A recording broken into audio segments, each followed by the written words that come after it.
तो हरियाणा बजट सत्र का आज 5वां दिन है। सुबह 10 बजे से सदन की कार्रवाई शुरू होगी। आइए सीधे रुख करते हैं अपने संवाददाता रवि चंदेल का और ज्यादा जानकारी के लिए। रवि, आज 5वां दिन, पिछले दिनों जिस तरह से सदन में हंगामा देखने को मिल रहा है, ऐसे में क्या माना जाए आज का दिन भी हंगामेदार रहेगा क्या? और जो सबसे ज्यादा हंगामा हुआ है अभी तक वो किस मुद्दे को लेकर हुआ है? देखिए, हरियाणा विधानसभा के बजट सत्र के 5वें दिन का आगाज अब से कुछ ही देर के बाद यानी 10 बजे जो है वो होगा और सदन की कार्यवाही जो है वो प्रश्नकाल से शुरू होगी। प्रश्नकाल के बाद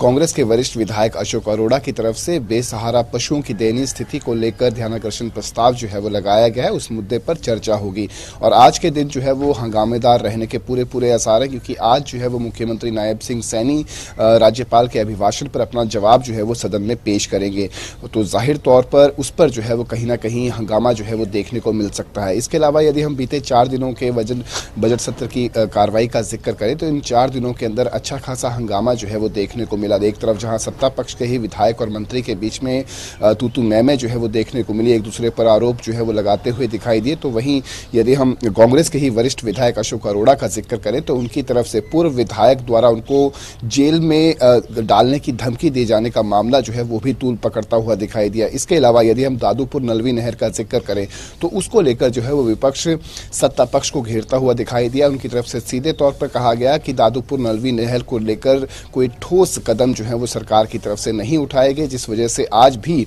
दादूपुर नलवी नहर जो है वो अधर में लटकी हुई है। तो इसके अलावा यदि हम कांग्रेस के ही विधायक बीबी बत्रा का जिक्र करें तो उनकी तरफ से सीधे तौर पर रोहतक के अंदर एक तालाब का विषय जो है वो उठाया गया कि उस तालाब के ऊपर अब जो है वो बिल्डर्स द्वारा जो है वो कोई बिल्डिंग बनाने का कार्य जो है वो किया जा रहा है। हालांकि इस पे तालाब था तो उसको सरकार जो है वो अपने संज्ञान में ले और उस पूरे मैटर की जानकारी दे। लेकिन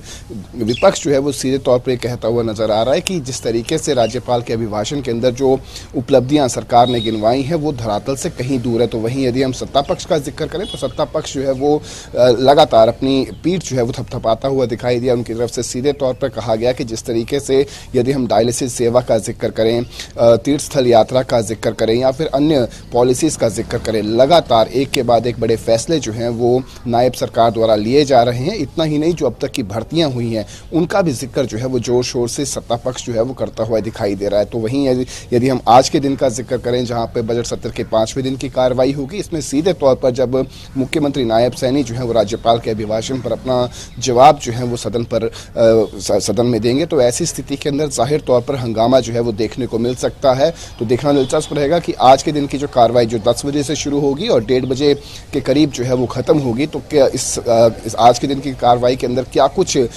नए हंगामा जो है वो देखने को मिलता है या फिर पुराने मुद्दों को ही हवा देने की कोशिश जो है वो खास तौर पर कांग्रेस जो है वो करती हुई दिखाई देती है। बिल्कुल, और काफी महत्वपूर्ण ये निर्णय सरकार का जो कि मुख्यमंत्री की तरफ से कहा गया, वक्फ बोर्ड की जो जमीन है, शामलात की जो जमीन है जो वक्फ बोर्ड को ट्रांसफर की गई है, उसके लिए कमेटी बनाने की बात कही गई है। तो उसका क्या कोई टाइम फ्रेमवर्क कुछ तय किया गया है और कौन कौन सी जगहों पर ऐसी जमीन है जिसकी ये कमेटी जांच करेगी? देखिए, फिलहाल मुख्यमंत्री की तरफ से सदन के अंदर इस बाबत जो है वो अपना जवाब जो है वो दिया गया और उनकी तरफ से सीधे तौर पर कहा गया कि शामलात की ज़मीन जो वक्फ बोर्ड को ट्रांसफ़र हुई है उसकी जो है वो जांच की जाएगी। किस जिलों के अंदर जो है वो वक्फ बोर्ड की ज़मीन जो है वो मौजूदा समय में है, उसकी जानकारी जो है वो फिलहाल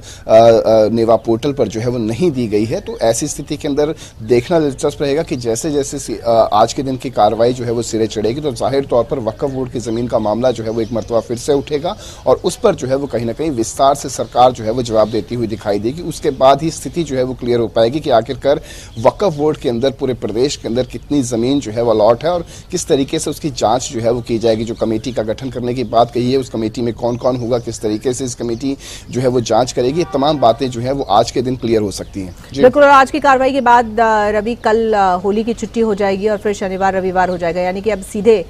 17 तारीख को सदन बैठेगा जिस दिन बजट आना है। देखिए, जाहिर तौर पर अब सभी को इंतजार है। यदि हम खास तौर पर जिक्र करें प्रदेशवासियों का, तो सभी की निगाहें जो है वो बजट सत्र पर टिकी हुई हैं कि आखिरकार किस तरह का बजट जो है वो 17 मार्च को जो है वो मुख्यमंत्री नायब सिंह सैनी जो है वो पेश करेंगे। देखना दिलचस्प रहेगा, क्योंकि मुख्यमंत्री की तरफ से लगातार प्री बजट बैठकें जो है वो ली गई हैं, हर वर्ग के साथ जो है वो बैठकें ली गई हैं, यहाँ तक कि यूनिवर्सिटीज के स्टूडेंट्स के साथ भी जो है वो बैठकें ली गई हैं। उसके बाद सत्ता पक्ष और विपक्ष, ये पहली मर्तबा देखने को मिला है कि जब प्री बजट की बैठक में सत्ता पक्ष और विपक्ष के तमाम विधायक जो है वो मौजूद रहते हैं, और उसमें जो है वो विपक्ष के विधायकों से भी जो है वो रायशुमारी की जाती है। तो देखना दिलचस्प रहेगा कि किस तरीके का बजट जो है वो मुख्यमंत्री बतौर वित्त मंत्री जो है वो पेश करते हैं। हालांकि कयास यही लगाए जा रहे हैं कि जिस तरीके का केंद्र सरकार का बजट रहा, उसी तर्ज पर जो है वो हरियाणा का बजट जो है वो रह सकता है। इसमें खास तौर पर यदि हम किसानों का जिक्र करें तो उनको लेकर अच्छी खासी रियायत जो है वो दी जा सकती है, या फिर कंपनसेशन का जिक्र करें तो उस कंपनसेशन में बढ़ोतरी जो है वो की जा सकती है। तो वहीं यदि हम कर्मचारियों का जिक्र करें तो कर्मचारियों के लिए भी बड़ी सौगात जो है वो मुख्यमंत्री नायब सैनी दे सकते हैं। जी ठीक है, बहुत शुक्रिया आपका रवि इस जानकारी के लिए।